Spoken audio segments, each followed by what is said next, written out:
Hola, ¿qué tal? Muy buenas tardes, bienvenidos a Semana TV, es un placer saludarlos. Hoy tenemos un invitado muy especial que cae muy eh, eh, a tiempo de lo que está ocurriendo en Ecuador por varios frentes. Primero, por las investigaciones que han suscitado contra el expresidente Lenín Moreno y también con la situación política del actual gobierno de Ecuador en cabeza de Guillermo Lasso. Tenemos en comunicación hasta ahora con el expresidente de la República del Ecuador, Lenín Moreno. Él estuvo a cargo entre el año 2017 y el año 2021. Fue también vicepresidente de la Nación cuando estuvo en su mandato el presidente Rafael Correa y desde ahora está en Paraguay, entendemos, en el cargo de comisionado del Secretariado General de la Organización de Estados Americanos para asuntos de discapacidad. Y es un verdadero honor saludarlo en esta tarde de lunes aquí en Bogotá. Presidente Lenín Moreno, bienvenido a Semana TV, es un placer tenerlo con nosotros. Para mí, Juan David, para mí, un abrazo cordial a todos ustedes. Muy Gracias bien, por la invitación. Muchas gracias a usted por estar con nosotros, presidente. Vamos a empezar por lo que nos compete y son estas acusaciones en su contra en las últimas horas.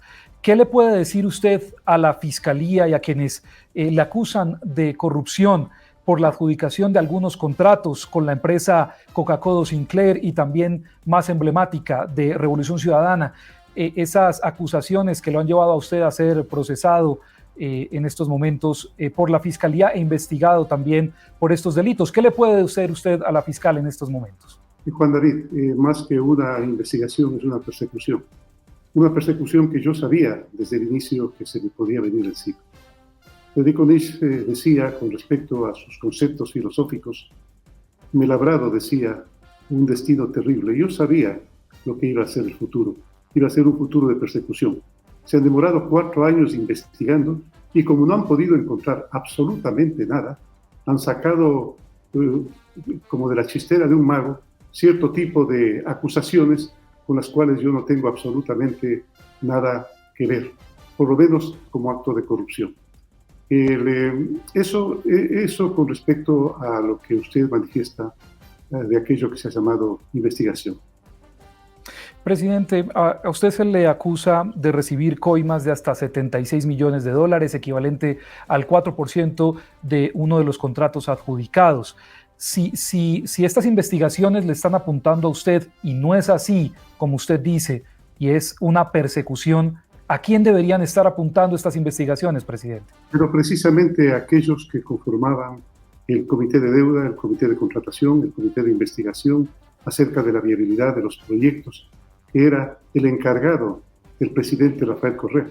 Le quiero recordar a usted, y todo el Ecuador lo sabe, nunca el presidente Rafael Correa me encargó ningún proyecto estratégico a mí. Jamás, jamás. Todo estaba encargado al ministro de Sectores Estratégicos para ese tiempo, el ingeniero Jorge Glass, y por supuesto a los ministros del ramo. Yo no intervine absolutamente en nada.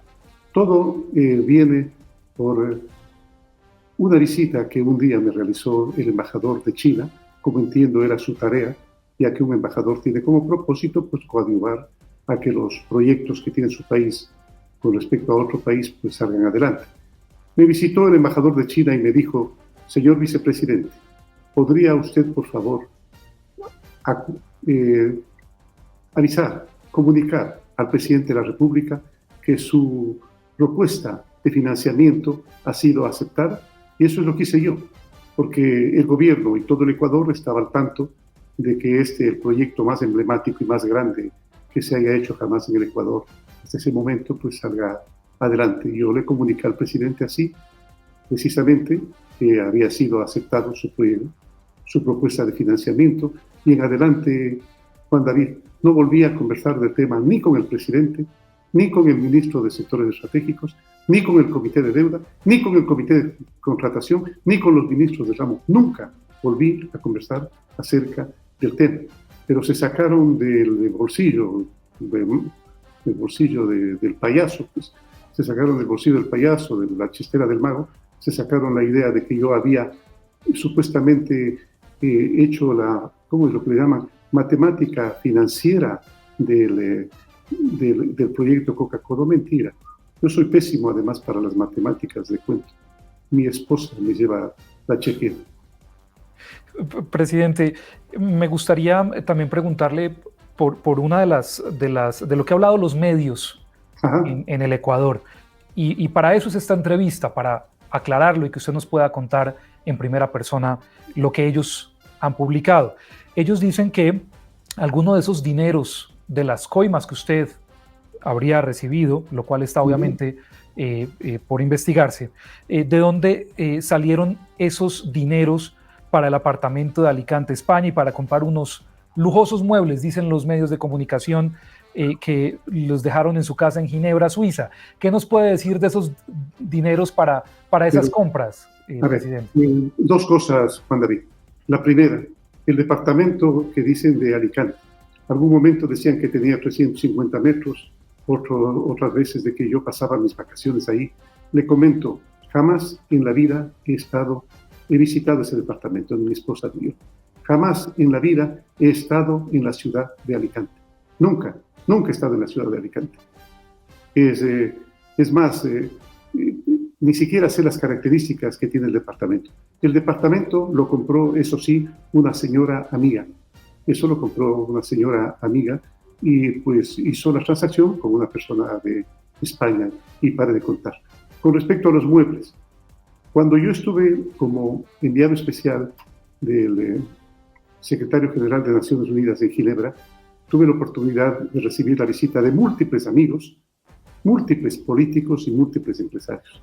Entre los amigos que me visitaban, me visitó una familia que me dejó encargado unos muebles que yo, al finalizar mi periodo, los entregué y ellos dispusieron de los muebles respectivos. Esas son las dos acusaciones.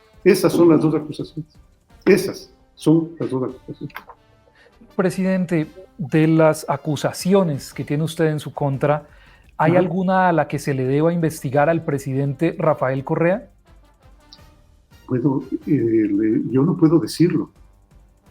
Precisamente si es que existe alguna culpabilidad con respecto al proyecto Coca-Cola Sinclair, es precisamente en él el ministro de Sectores Estratégicos y los ministros de Energía, lo vuelvo a decir, el Comité de Endeudamiento, el Comité de la Deuda, el Comité de Fiscalización y el Comité de Viabilidad del proyecto, que es a quienes les corresponde.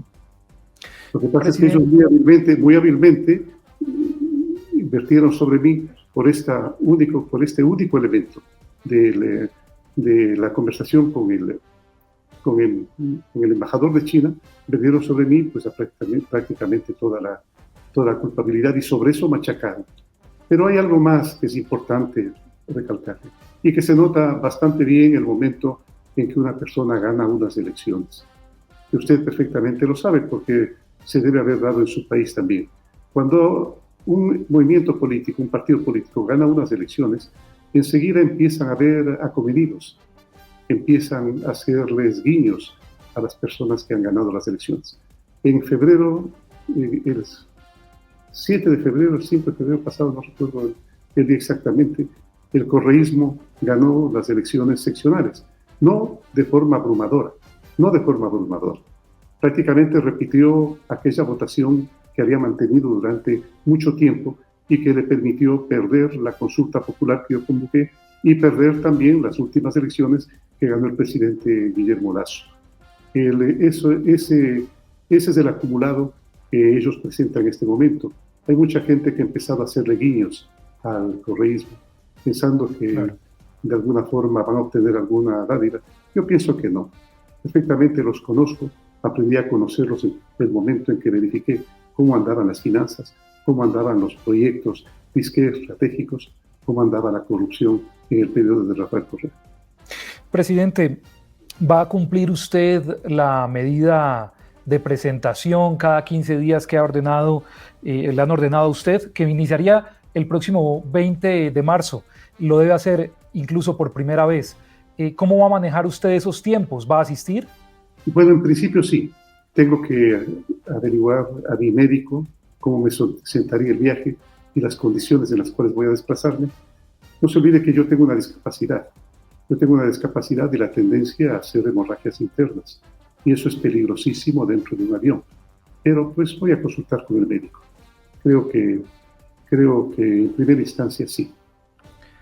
Presidente, algunos aseguran que este procedimiento, este procesamiento penal en su contra se dio en un momento pues bastante curioso en Ecuador, como una cortina de humo para la crisis que está afrontando el gobierno de Guillermo Lasso. ¿Usted cree que es así? Puede que sí. Independientemente de que tenga alguna vinculación, por lo menos de la coincidencia se puede hablar. Tal vez podría haber una cortina de humo, tratando también de congraciarse con el gobernante que está en el poder. Pero tal vez también haya algo adicional acá. Un cierto entusiasmo porque todos recibimos en algún momento a los áulicos que nos manifiestan que nosotros podemos ser los próximos gobernantes. Y en eso hay gente en la cual generan entusiasmos. En mí nunca generó entusiasmo. Yo nunca fui enamorado del poder. Todo lo contrario, lo desdeñé. Es por eso que desde el primer momento de mi mandato había manifestado que no volveré a reelegirme, a intentar reelegirme presidente del Ecuador. Entonces, a lo mejor sea por eso también. A lo mejor el entusiasmo llamó la puerta de las personas que así están procediendo. Presidente Moreno, ¿cuál es su opinión sobre el actual gobierno? Usted fue expresidente, fue vicepresidente también. Usted conoce el país. ¿Cómo está llevando el país Guillermo Lasso? Bueno, mire usted, yo creo que las cifras macroeconómicas marchan bastante bien. Eso quién lo podría negar. Pero sin embargo creo que en algún sentido ha habido una falta de decantamiento de esos recursos hacia los sectores más vulnerables del país. A veces eso es por falta de pericia, por falta de experticia para poder gastar los recursos públicos. Los recursos públicos no pueden ser gastados a discreción. Hay una ley orgánica de administración financiera que es bastante estricta y a la que deben regirse. A lo mejor es por falta de capacidad de manejar esos recursos, lo que esto no ha ocurrido. Sin embargo, bajo ninguna circunstancia, eso es un motivo para empezar a calentar las calles y empezar a pensar nuevamente, como ocurrió en el pasado, a derrocar presidentes, como parece que pretenden ciertos sectores, que ya intentaron hacerlo durante mi gobierno y que el pueblo ecuatoriano lo rechazó. Presidente, ¿usted tiene algún tipo de pruebas de actos de corrupción que se hayan cometido durante el mandato del presidente Rafael Correa o incluso después? ¿Usted tiene algún indicio de que esto haya ocurrido? Bueno, no soy yo el que lo manifesté, Juan David. Lo manifestó Fiscalía, lo manifestó la Corte Nacional de Justicia, que declaró culpable de actos de corrupción, no solamente al presidente, sino a quien fuese su vicepresidente, a quien fuese su ministro de sectores estratégicos y algunos de los ministros y directores de departamentos. No soy yo el que lo he dicho, lo dijo la Corte Nacional de Justicia. Es por eso que el presidente Rafael Correa está prófugo del país. Presidente, ¿usted se arrepiente de haber hecho parte del correísmo? ¿En algún momento lo ha pensado en estos momentos de reflexión después de sus mandatos como vicepresidente y presidente? ¿Se arrepiente en algún momento de haber hecho parte del correísmo en su país? Bajo ninguna circunstancia, porque a Rafael Correa que yo conocí era muy diferente a Rafael Correa del final del periodo, en el cual se volvió extremadamente siniestro y trató de reelegirse indefinidamente. Es el pueblo el que le impidió, es el pueblo el que le decía que no, porque las encuestas no le favorecían. Es por eso que él fue a buscarme a Ginebra, porque sabía que la única persona que podía ganar las elecciones, porque tenía una gran aceptación popular, era yo. Como fue en realidad, gané las elecciones. Usted nos estaba mencionando hace poco, presidente, sobre el resultado de las elecciones de hace un par de semanas en Ecuador. ¿Usted cree que a propósito de esos resultados se pueda consolidar el partido de Correa como presidente o en la presidencia del país en las próximas elecciones presidenciales? Bueno, el correísmo en el Ecuador tiene un techo, Juan Darío. El pueblo ecuatoriano sabe perfectamente lo que le correspondió vivir en esos tiempos de falta de libertad, de falta de democracia, de persecución política, de encarcelamiento a líderes políticos de oposición. Entonces no creo que quiera repetir esa experiencia. Es por eso que en la última elección, cuando Rafael Correa puso su candidato, este candidato perdió ante el candidato Guillermo Lasso. Presidente, reviviendo los lamentables hechos de los que también hablábamos hace pocos segundos, de octubre del 2019, cuando usted era presidente, las protestas que se llevaron a cabo en Ecuador, ¿usted cree que en algún momento esas denuncias que se presentaron sobre delitos de lesa humanidad puedan afectarle a usted o a algún miembro del gobierno de esa época en la que usted encabezaba? No, bajo ninguna circunstancia, lo pienso yo por lo menos. Sin duda son manifestaciones verbales de ciertas personas comprometidas con los actos de barbarie que ocurrieron en el Ecuador, fundamentalmente en Quito, Ambato, Cuenca, otras ciudades también, los actos de barbarie que se hicieron contra negocios, contra personas, contra las propias ciudades, patrimonio cultural de la humanidad y del Ecuador. Y claro, como estaban procesados, pues tenían que de alguna forma buscar un mecanismo de escape. El mecanismo de escape fue acusar de delitos de lesa humanidad a la ese entonces ministra de Gobierno, María Paula Romo, al señor ministro de la Policía y también a mi persona, a pesar de que en ningún momento un mandatario indica que hay que reprimir duramente a un pueblo, pero en la confrontación suceden muchísimas cosas. Pero creo que lo único que ha hecho la policía fue utilizar el uso progresivo de la fuerza, que es lo que le corresponde de acuerdo a la ley. Y tomando esa respuesta, presidente, me quiero dirigir a otra región muy vecina nuestra, y es Perú. La situación que se ve y se vive en este momento en Perú es bastante lamentable. ¿Cuál es su opinión sobre esta situación y las medidas que ha tomado la presidenta Dina Boluarte? Bueno, en principio yo me hubiera opuesto totalmente a que sin mediar un motivo contundente, pues la Asamblea destituya al entonces presidente Pedro Castillo.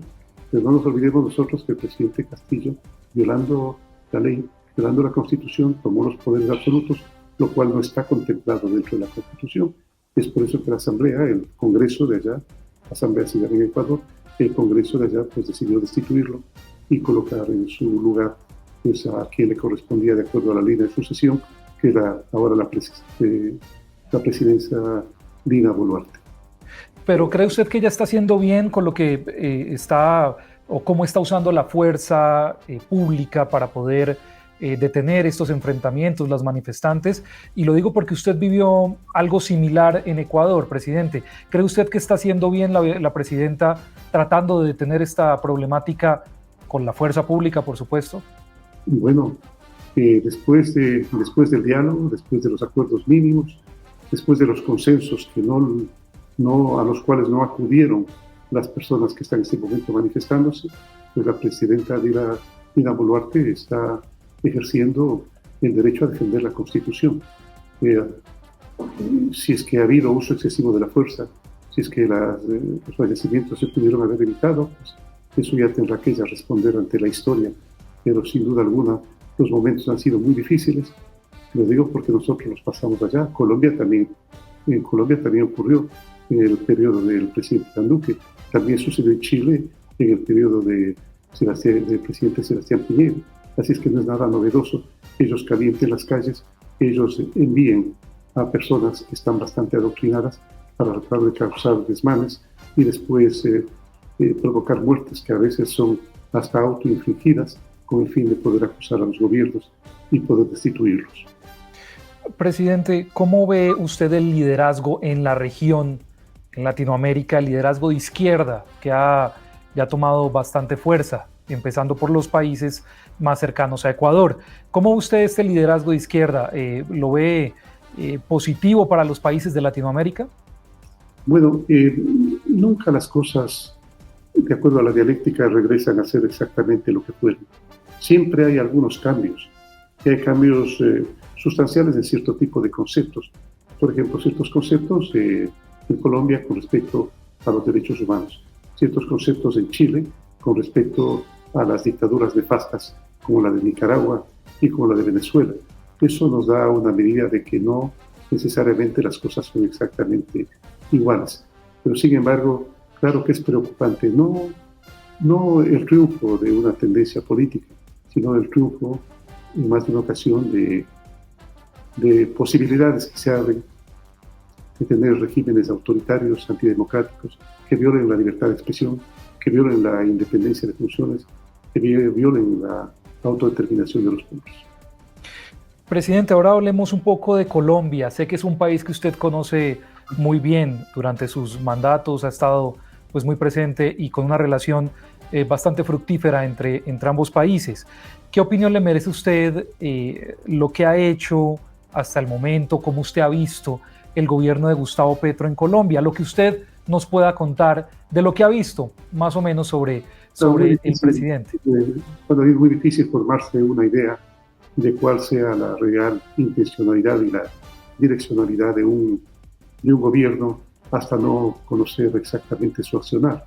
Entiendo que los primeros pasos que ha dado el presidente Petro han sido bastante bien recibidos por el pueblo colombiano. Es a la final a quien debemos responder los gobernantes. Y hay una polémica que quisiera comentarle, presidente, y es sobre una situación que estamos viviendo en Colombia, y quisiera saber su opinión, y es sobre la paz total. El presidente Gustavo Petro ha tenido este estandarte en su gobierno de la paz total, llamando a todos los actores del conflicto a tratar de llegar a una paz sostenible en Colombia. Entre algunos de los hechos que él ha suscitado ha estado el de tratar de vincular a personas que están pagando por algún delito en prisión para que hagan parte de este proceso de paz total. ¿Usted ve eso viable en el caso de Colombia, de llamar a la paz a personas que han estado en la guerra? Siempre hay que considerar bienes superiores.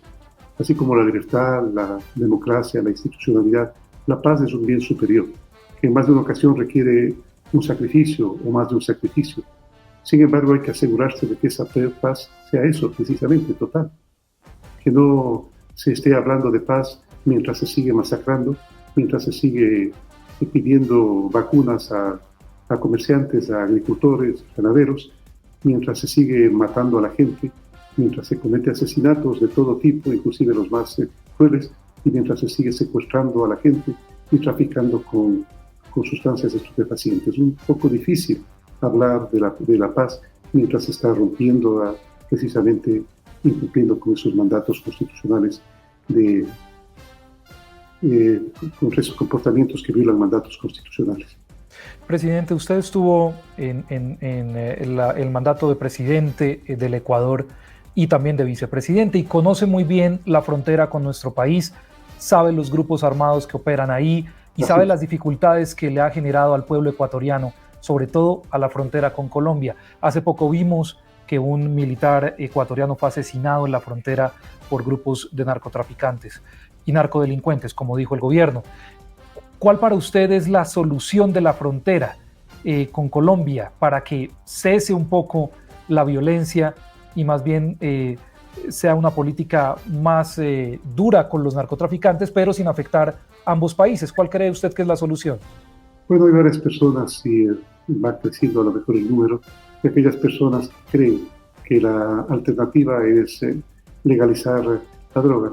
Es posible que sea una solución, habría que debatirla, habría que ponerla en consideración de aquellos entendidos en el tema, pero bajo ninguna circunstancia sería esta viable si al mismo tiempo no se invierten todos los recursos que están destinados al combate de la droga y de las mafias organizadas, si es que no se invierte esos recursos en la prevención y el tratamiento de las personas que están con narcodependencia. De forma particular, en principio no creo en esa opción. Creo que la droga está causando muchísimo daño en nuestros jóvenes, en nuestros niños, y están cercenando el futuro de las próximas generaciones. Presidente, ya para ir finalizando la entrevista, me gustaría volver a su proceso, al proceso que usted va a iniciar y pues asistiendo a Ecuador a responder al respecto. Me gustaría preguntarle si usted tuviera la oportunidad de enviarle un mensaje a los ecuatorianos hoy que van a ver esta entrevista. Ajá. ¿Cuál sería el mensaje que usted quiere compartirle a los ciudadanos que creen en usted, que creyeron en usted, que votaron en usted y que aún siguen con la esperanza o con el ideal de que usted es una buena persona, un buen presidente y que no tiene nada que ver con lo que está ocurriendo? ¿Cuál es el mensaje, presidente? Bueno, el mensaje es que hice desde el primer momento que íbamos a pasar momentos muy difíciles. Momentos muy difíciles porque encontramos las cifras fiscales, las cifras de gobierno, las cifras económicas, pues realmente saqueadas. Encontramos más de 600 obras inconclusas mal hechas o con indicios serios de corrupción. Fue difícil y una deuda abultada, una deuda cuyo costo anual era superior a los presupuestos de educación, salud y algo de defensa. En esas circunstancias encontramos el país y dejamos un país, a pesar del terrible mal del COVID, de la terrible epidemia que pasamos, dejamos un país que empezaba a caminar nuevamente, empezaba a salir adelante con las cuentas fiscales en orden y con una deuda que antes era leonina, imposible de pagar, es una deuda completamente refinanciada, tanto en su volumen cuanto en sus intereses y los plazos de pago. Presidente, usted dijo que estaba siendo víctima de una persecución. ¿Quién lo está persiguiendo? El correísmo. Si nos puede dar nombres mejor. El correísmo, y desde el primer momento. Todas las personas vinculadas al correísmo asociaron como que yo las había perseguido en mi tiempo. No fue así. Lo único que hice yo es devolver la institucionalidad. Devolver la institucionalidad, y lo digo en primera persona porque yo llamé a la consulta popular en la cual el pueblo ecuatoriano decidió volver a la institucionalidad anterior, a una institucionalidad limpia, a una institucionalidad que no estaba intervenida por el Ejecutivo. Jamás en la vida, óigame bien, Juan David, nunca, ni fiscales, ni jueces, ni contralores, ni procuradores podrían decirme de mí que hice una llamada para darles alguna disposición. Lo que pasa es que había bastantes temas acumulados que salieron a la luz y los tomó a cargo Fiscalía para su investigación y la justicia para darles el juicio en ese momento correspondiente. Finalmente, presidente, cuéntenos un poco de usted, qué está haciendo en este momento. Está en Paraguay, como entendemos. ¿Cómo es el trabajo que usted está efectuando en estos momentos con la Organización de Estados Americanos? ¿Qué nos puede contar de su día a día hoy, presidente? Bueno, la tarea que me corresponde a mí, de acuerdo al comisionado para el tema de discapacidades, es precisamente aportar con ideas para que las políticas públicas se puedan convertir en felices realidades para aquellas personas que fueron las más golpeadas durante la pandemia. Personas que a lo mejor, de las cuales a lo mejor las personas, la gente, la ciudadanía, jamás se preocupó ni tomó atención. Esos fueron momentos muy difíciles, entendemos nosotros, y mucho más para las personas con discapacidad. Las más afectadas fueron ellas. Falta mucho por hacer, Juan David. Desde en el 2006, el pronunciamiento que se hizo desde Naciones Unidas de la Convención de Naciones Unidas para los Derechos de las Personas con Discapacidad y su protocolo facultativo, ha pasado bastante tiempo, pero todavía las personas con discapacidad siguen siendo las olvidadas entre los olvidados y las relegadas entre los relegados. Precisamente la tarea que estamos haciendo es dar el asesoramiento cuando las entidades públicas así lo requieren para poder ayudar a este grupo sensible, el más numeroso de las minorías del mundo. Presidente Lenín Moreno, muchas gracias por este poco tiempo que tiene con nosotros. Esperamos que nos visite pronto en Colombia y de nuevo muchas gracias. Esperamos también que pueda salir victorioso de estas investigaciones que se le han adjuntado a usted como presidente y exmandatario en el Ecuador. Muchas gracias por estar con nosotros. Si usted me permite una última pregunta. Claro que sí, presidente. Únicamente diciendo la verdad. No existe otra alternativa. Lo que pasa es que las personas han perdido la confianza en la verdad. Han perdido la confianza en los valores. Y uno de los valores fundamentales es la verdad. Seguir confiando en la verdad. Seguir confiando en ella. Yo creo que a veces la gente pierde confianza en la verdad porque cree que ya ha sido utilizada y no ha dado resultado. Esto no es cierto. La verdad siempre da resultado. Hay que confiar en ella. Muchas gracias, presidente. Que tenga usted una feliz tarde y gracias por estar con nosotros en Semana TV. Muy gentil, Juan David. Muchas gracias. Muchas gracias, presidente. Él es el presidente Lenín Moreno. Fue presidente de la República del Ecuador entre el 2017 y el año 2021 y antes fue vicepresidente en el gobierno de Rafael Correa. Esto es Semana TV. Nos veremos pronto. Muchas gracias por estar con nosotros. Feliz tarde.